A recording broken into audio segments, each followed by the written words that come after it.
అందుకే అనుమానం వచ్చి నేనే వచ్చాను. నాకెందుకో వెయిట్ చేసినా వర్కౌట్ అవ్వదు అనిపిస్తుంది. నాకు తెలిసి ఇది నీకొచ్చిన ఆలోచన కాదు.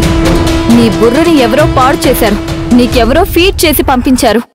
నేనేమైనా చిన్న పిల్లనా?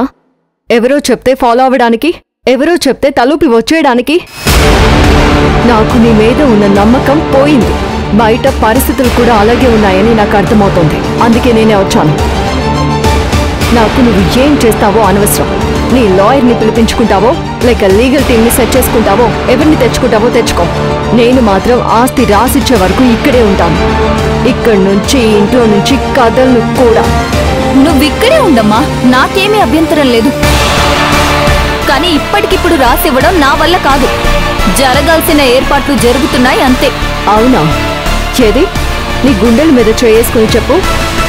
ఏం ఏర్పాట్లు జరుగుతున్నాయి?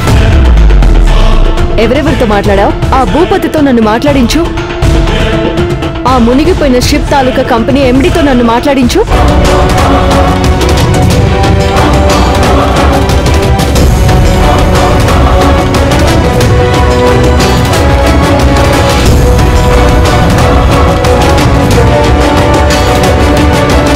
Shishira, don't behave like a child.